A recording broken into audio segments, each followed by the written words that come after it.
Hey, it's James Shipley from Active Training World. Come down to Box End today so that I could do the race brief for the Box End Triathlon that's going to take place on the 5th and 6th of September. We've already done a couple of British triathlon events, we've done a couple of aquathlons, we've also done a 10k running event, but this will be our first triathlon event of 2020, which is of course everybody's favourite year.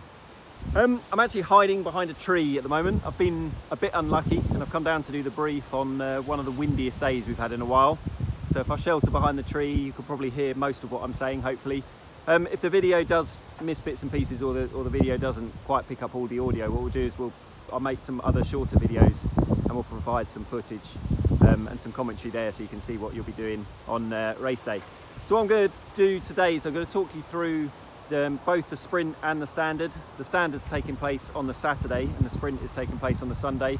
Both use the same course. Obviously the standard has some differences which I'll talk to you about, and yeah, we'll take it from the beginning. So behind me over here you can see this is the far end of this field is where you're going to enter the venue if you're coming by car, and we'll have some parking marshals that will tell you where you need to park. As you drive in, there will be some signs saying parking, but those are the venue signs, and they want to try and keep those clear for people, for their customers coming to use their facilities. So our parking marshals will direct you to park onto the field, and then you're going to have to use your imagination a little bit. Obviously we haven't set up a full event village for this video, but at the middle of this field area is where we're going to ask you to register. Registration will be by surname and first name that you used on the booking form.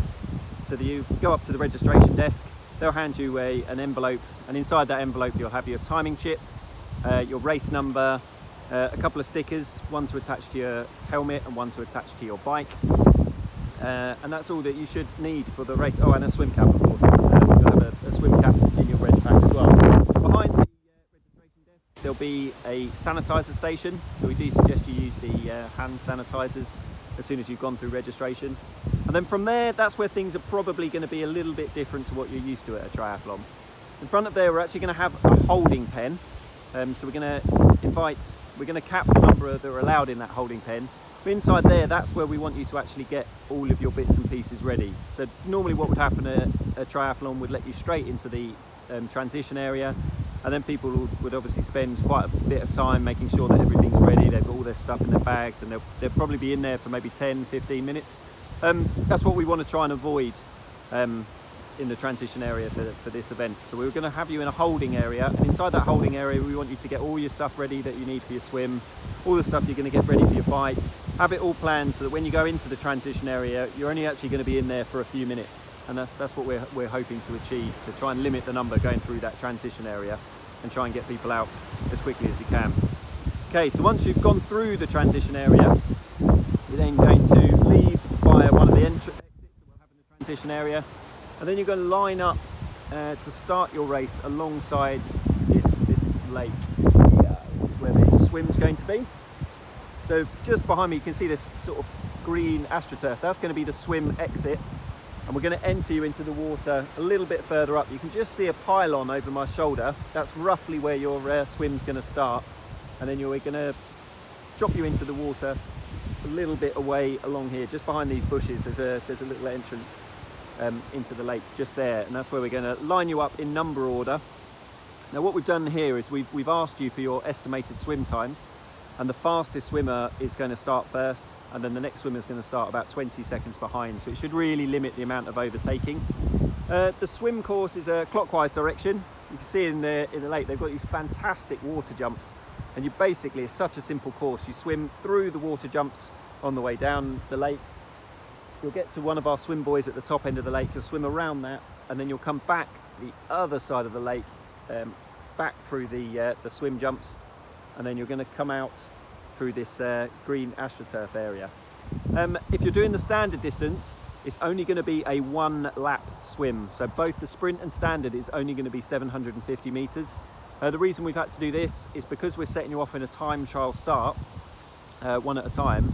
We couldn't then have people joining for their second lap of the standard distance while people are then starting their first lap. So it's only going to, both races is only going to be a 750 meter swim. Okay, if you do get into any trouble, while you're swimming, the safety protocol is we want you to lie on your back with one arm in the air, and then one of our kayakers will come and help you out and make sure you're okay.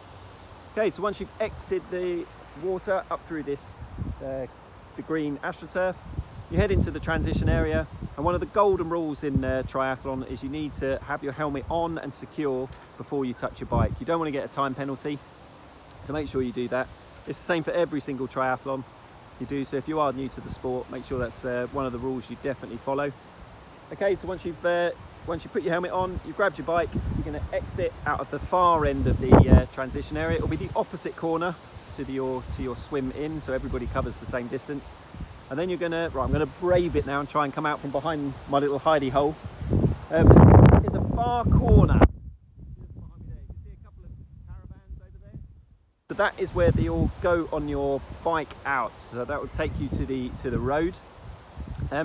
Between the transition area and the mount line, we're going to have a no overtaking zone. Part of that pathway is more than wide enough to have two people going side by side, but what we don't want to have is people overtaking each other at that point, because we feel it's too narrow to do that. So between the transition area, it will be no overtaking, and from when you dismount to when you get back to the transition area, again it will be a no overtaking zone.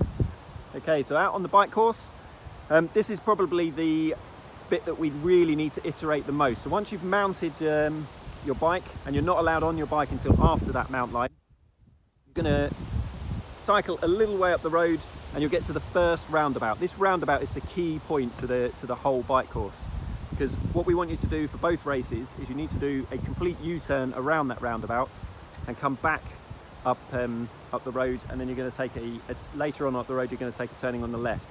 So that's why you do the first U-turn, but that roundabout is also used later on in the course where athletes will be going straight over. Okay, so that's the one you just got to pay most attention to, that roundabout. We're going to have a load of marshals on there to make sure everything's safe, but that's a key roundabout. So please have a look at the bike course map in the race info, just to have a look and make sure you're familiar with that roundabout. Obviously on the bike we don't want to see any drafting.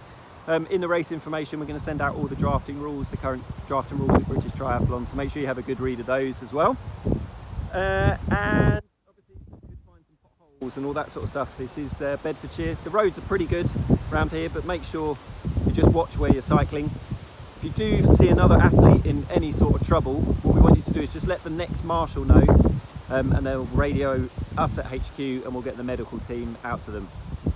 Okay, so that covers the bike. So you can dismount the line, on the dismount line, head back into the transition area. From there you're going to then head out, and then you're going to run through, I'm not sure if you can see the fence, you're going to run through this fence. Well, we'll open the fence for you. You can run past the fence and then you'll get onto the run loop. So the run goes round to the right hand side and then it runs all the way around the lake. I think a lot of people, when they do this race for the first time, they're a bit surprised at the run course. It's actually a really, really good run course. A lot of people just think it's just going to be nice and flat round the lake and back again. It's a real cross-country type course. There's a really steep hill that only lasts about 10 meters, but it does sap the energy out of your legs, and it's can sort of doubles back on itself, and there's some twists and turns. It's quite an exciting run course, which you'll enjoy. So it runs all the way back around the lake, back past the fence again, and you're going to finish just over where my shoulder is, just over here. From the finish line, there's going to be water and a medal that you can have at the finish line, but it will be self-serve, so you do need to pick that up yourself, and our marshals will just replenish the water and the medals, so you will need to do that. Out on the run course, again, it's not going to be there won't be a water station out on the run course, so if you do need to take water with you, then you'll have to carry that with you from the transition area out onto the course.